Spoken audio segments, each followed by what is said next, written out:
Imagine walking through the bustling heart of 18th century Paris. You're surrounded by the smell of fresh bread from Les Halles Market, the hum of street chatter, the sound of clanging carts. But just beneath your feet, unseen and festering, is a cemetery so overcrowded, so decayed, that it's about to burst. Sound like fiction? It's not. This is the story of Les Innocents, the cemetery that drowned a neighborhood in death. A place so vile it gave birth to the Catacombs. Before we get into the story, if you enjoy my videos, please consider subscribing to my channel. It's always very much appreciated, and drop a comment on what story you'd like me to cover next. Now let's get into it. To think you know Paris, the city of light, romance, and elegant history. But buckle up, because beneath its cobbled streets and Gothic cathedrals lies a story so grotesque it makes horror movies look like bedtime tales. We often picture 18th century Paris as the epicenter of Enlightenment thought, powdered wigs, and philosophical salons. But hidden beneath that image was a much darker reality. In a time before proper sanitation, modern medicine, or basic city planning, the dead were stacked in overfilled cemeteries, buried and forgotten in mass graves with no regard for health or consequence. And none were more infamous than Les Innocents Cemetery. This isn't about perfume, pastries, or painters. This is about the day Paris literally overflowed with the dead. A flood not of water, but of decomposing bodies, liquefied flesh, and human fat that spilled into basements of a nearby neighborhood. You don't read this in your history books, and you're about to find out why. Les Innocents wasn't always a nightmare. Founded in the 12th century, it began as a modest burial ground next to a church in central Paris. Back then, the population was smaller and death more localized. But Paris would not stay small for long. As plagues ravaged Europe and wars filled morgues faster than they could be dug, Les Innocents became the go-to graveyard for everyone from noblemen to plague victims. Over the centuries, it turned into a vertical graveyard, stacking bodies layer upon layer, pit after pit. Its location near Les Halles, Paris's central marketplace, meant the cemetery sat beside fishmongers, bakers, and cloth merchants. By the 1700s, the market wasn't just selling bread and meat. It was soaking in the scent of rot. But why was this particular cemetery chosen in the first place? Les Innocents was strategically located near several churches and chapels, which made it spiritually desirable for burial. It became the final resting place for generations of Parisians, regardless of class. Poor families could bury their dead in mass graves, while wealthier citizens purchased private vaults. Over time, Les Innocents absorbed countless victims of epidemics, from the Black Death in the 14th century to repeated outbreaks of smallpox and typhus. In fact, the volume of death was so high that the cemetery had to innovate.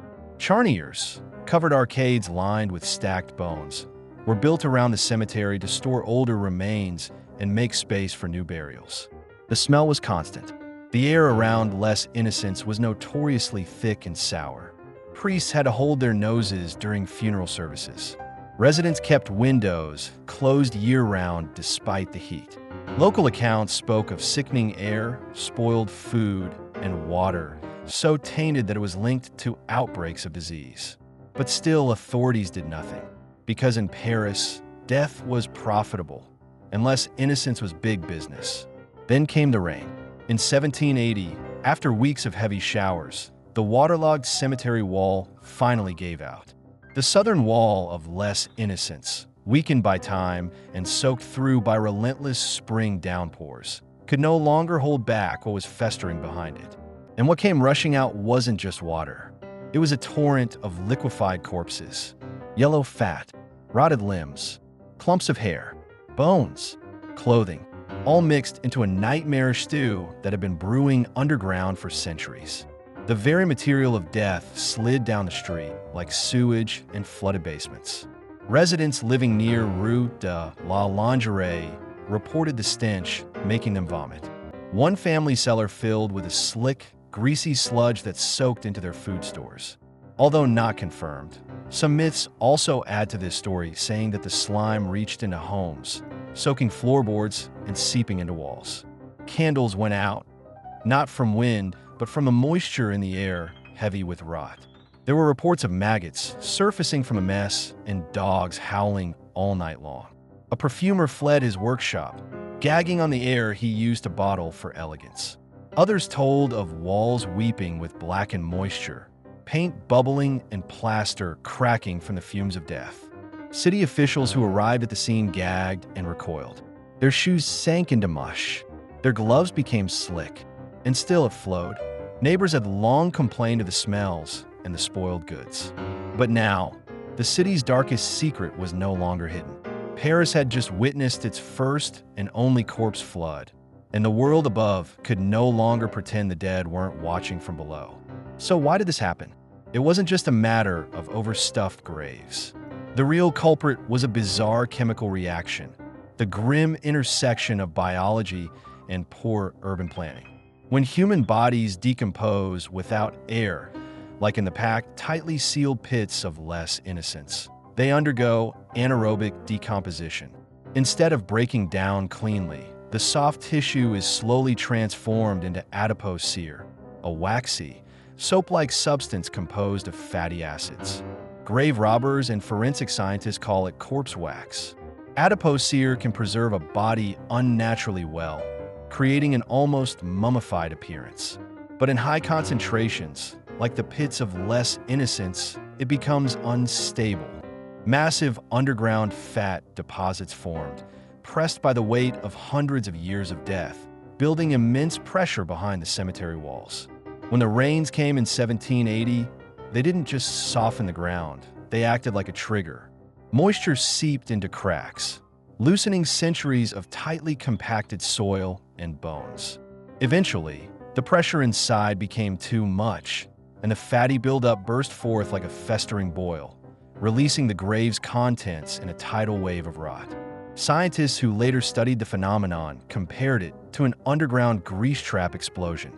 There are even reports that entire layers of adipose sear shifted and cracked like dried lava, leaving eerie patterns in the collapsed pit. One naturalist described the aftermath as the stink of centuries in a single breath. This wasn't decomposition as nature intended. It was decomposition weaponized by human neglect. And Paris paid the price in filth, stench, and horror. The flood forced a reckoning. Less innocence was shut down and exhumed. But where do you put 2 million skeletons? Paris had a solution: abandoned limestone quarries beneath the city. These tunnels, carved out centuries earlier to build Paris's finest structures, had been largely forgotten. But now, they became a grim opportunity. In 1786, the city began a monumental task. Each night, under cover of darkness, black-draped carts rolled through the streets, escorted by silent priests. Bones were exhumed and moved en masse. Street lamps were dimmed. Bells were muffled. It was a funereal parade that lasted for years. The bones were not just dumped underground. They were meticulously arranged. Skulls stacked in rows. Femurs shaped into crosses. Inscriptions quoting Latin scripture lined the walls. The result was an underground labyrinth of death, a kind of artistic ossuary that turned mass tragedy into structured reverence. Workers spoke of hearing whispers and footsteps in the tunnels. Some refused to enter without prayers. Others claimed to find fresh bones among ancient remains. And yet, the work continued. By the early 19th century, what had begun as a public health emergency had become a macabre monument. Today's catacombs span over 200 miles, though only a small fraction is open to the public. Inside, visitors walk past stacked skulls without realizing that every single one is part of a much larger story. A story of overcrowding, negligence, and a flood of rot that changed the face of Paris forever. So the next time you enter the catacombs and feel the chill run down your spine, remember, you're not walking through a tourist attraction. You're walking through a graveyard that escaped its boundaries and had to be tamed underground.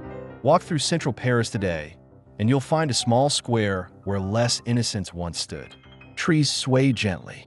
Children play. Coffee is sipped. But beneath that serenity lies a legacy of neglect, decay, and desperation. Most Parisians have no idea that they're walking above what was once a mass grave, so foul it literally burst into the streets. There are no signs commemorating the flood, no plaques about the liquefied dead. The horror has been paved over, both literally and historically. In fact, for decades, the incident was treated like a taboo, something not to be spoken about. Records were quietly buried, eyewitness accounts dismissed, and the city's image polished. After all, Paris was rebuilding its reputation as the cultural capital of Europe. There was no room for a narrative involving corpses, slicked cobblestones, and bone-laced rainwater. But history remembers what stone tries to forget. And the tale of less innocence lives on in whispers, in the cold silence of the catacombs, in the rancid air of forgotten streets, in the stories that surface when the ground is disturbed. The day Paris rained human bodies isn't just an urban myth. It's a brutal reminder that no matter how beautiful a city may seem, ignoring the dead can have terrifying consequences. If you enjoyed this story, feel free to check many more on my channel and subscribe, so you don't miss what's to come.